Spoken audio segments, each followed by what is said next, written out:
हाय दोस्तों, मैं हूं एडवोकेट अनवर हुसैन आज़ाद। जैसा कि आप लोग जान रहे हैं, बिहार में असेंबली इलेक्शंस होने वाले हैं, विधानसभा के चुनाव होने वाले हैं। इसको लेकर काफ़ी सरगर्मी है। देश के सारे महत्वपूर्ण दल और क्षेत्रीय दल भी जाके सीमांचल में एक्टिव हैं।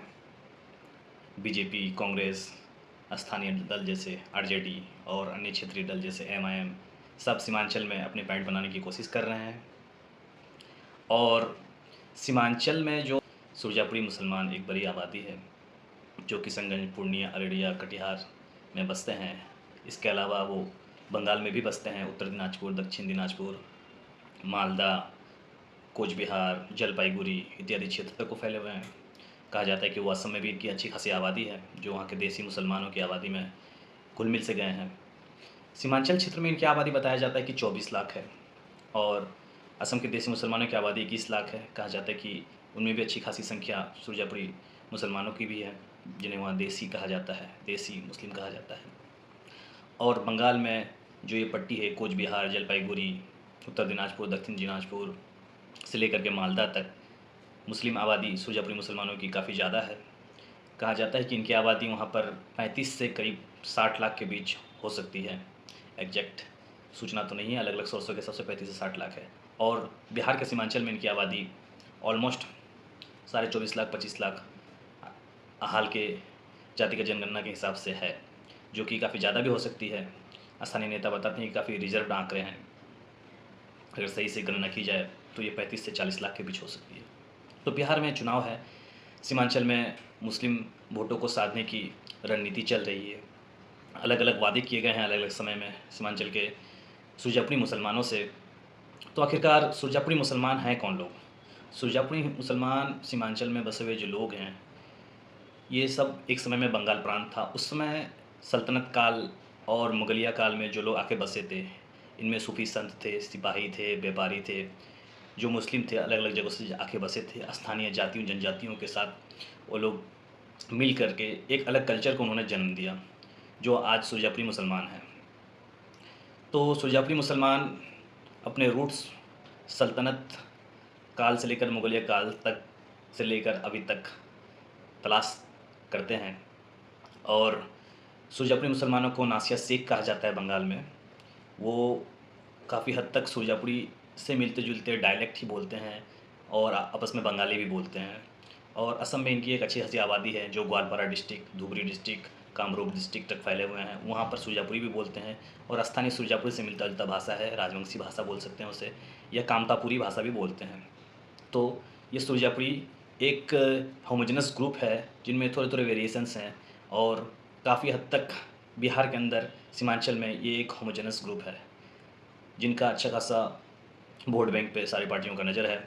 तो अलग अलग समय में सीमांचल में सुरजापुरियों से वादे किए गए हैं, जो कहीं डिलीवर तो नहीं किए गए।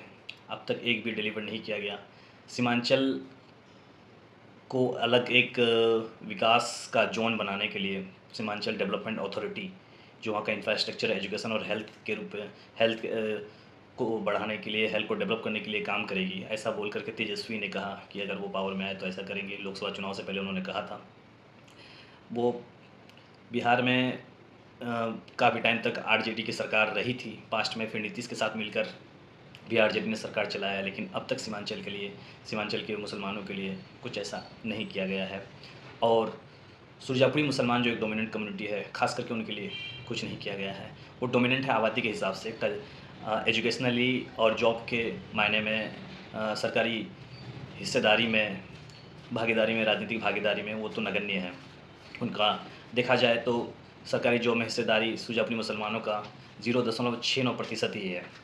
अन्य जातियों की तुलना में देखा जाए तो अंसारियों में 1.8% जहाँ भागीदारी है, वहीं सुरजापुरी एक बैकवर्ड क्लास कैटेगरी है, जिसकी भागीदारी मात्र 0.69% है। और ये यादवों के कंपेरिजन में देखा जाए तो बिहार में कम से कम 3.5% यादव सरकारी जॉब में हैं। और ST SC की भी अच्छी खासी आबादी जॉब में है, सरकारी जॉब में है। उनसे काफ़ी नीचे है सुरजापुरी लोग सरकारी जॉब में हिस्सेदारी के पैमाने पे।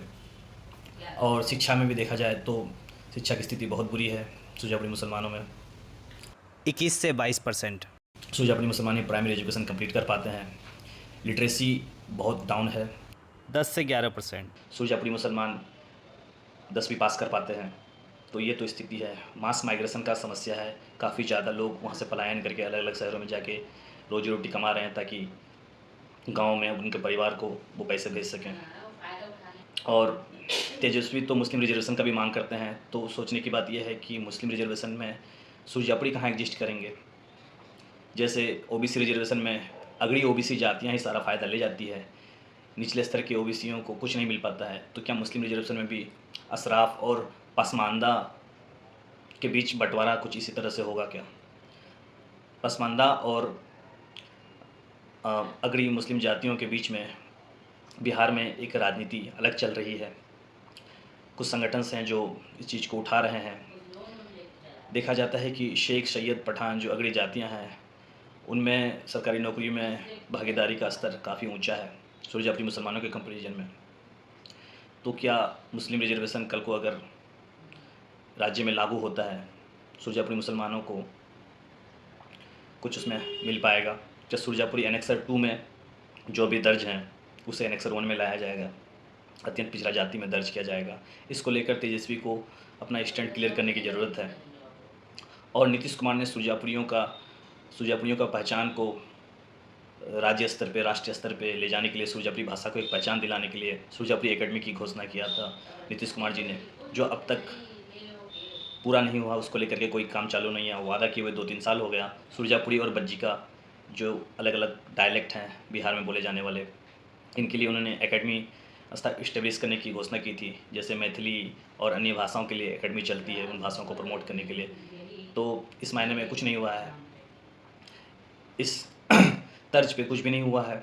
और देखा जाए तो यहाँ तक कि मिशनरियाँ किसी सरकार से ज़्यादा अच्छा काम कर रही है क्षेत्र में। वो अपने जो भी धर्म का संदेश फैलाने के लिए क्षेत्र में काम कर रहे हैं। सुरजापुरी भाषा में बाइबिल लोगों को दिला रहे हैं। स्थानीय छोटे छोटे कविताएं लिख रहे हैं, स्थानीय छोटे छोटे गायक गाने लिख रहे हैं। सरकार के स्तर से तो अब तक कुछ भी नहीं हुआ है सुरजापुरी भाषा को प्रमोट करने के लिए। आप यूट्यूब पे जाके देखें, सुरजापुरी भाषा में कितने आपको हंसी मजाक के वीडियो मिल जाएंगे, अलग अलग कंटेंट मिल जाएंगे। सुरजापुरी भाषा में लोकगीत मिल जाएंगे। सुरजापुरी भाषा बहुत रिच भाषा है। इसको बढ़ावा देने के लिए सरकार के स्तर पे सिर्फ वादे हुए हैं, अब तक कुछ भी डिलीवर नहीं हुआ है। इस पर ध्यान दिए जाने की ज़रूरत है कि जो चुनाव से पहले किए जाते हैं वादे, वो कभी डिलीवर हो ही नहीं रहे हैं। और सुरजापुरी भाषा को, सुरजापुरी समुदाय को प्रमोट करने के लिए, राष्ट्रीय स्तर पे ओबीसी में दर्जा दिलाने के लिए कभी कभी सुरजापुरी डेवलपमेंट ऑर्गेनाइजेशन नाम की एक संस्था कुछ धरना प्रदर्शन भी करती है, कभी कभी ज्ञापन देती है। जो भी आधे मन से प्रयास कम से कम कर रहे हैं वो लोग। तो ज़रूरत है कि सीमांचल में सुरजापुरी समुदाय को और सबल करने के लिए और मजबूत करने के लिए, बिहार की राजनीति में अपनी एक आइडेंटिटी को एसेट करने के लिए, सुरजापुरी समुदाय जो एक होमोजेनस ग्रुप है, सुरजापुरी मुस्लिम, इनको और जद्दोजहद करने की ज़रूरत है। राजनीति में, शिक्षा में, हर मायने में जो पिछड़ी है, इसे अपनी पहचान को और मजबूती से और दावेदारी को और मजबूती से पेश करने की ज़रूरत है। उसको लेकर के जो भी करने की ज़रूरत है किया जाना चाहिए। क्षेत्र के नेताओं को, एक्टिविस्ट को, भाषाविद, शिक्षाविद और भी जो भी वैज्ञानिक चेतना और शिक्षा से जुड़े हुए लोग हैं, उनको आगे आना चाहिए और मिलकर एक प्रयास किया जाना चाहिए। चुनाव तो आते जाते रहते हैं। जो नींव आज पड़ती है वो सालों लग जाते हैं उस पर इमारत खड़ा होने में। तो प्रयास और पहल बहुत पहले किए जाने की ज़रूरत थी, तो अभी भी देर नहीं हुई है। इसको लेकर के प्रयास किए जाने की ज़रूरत है, पहल किए जाने की ज़रूरत है, कुछ मजबूत नींव रखे जाने की ज़रूरत है। धन्यवाद।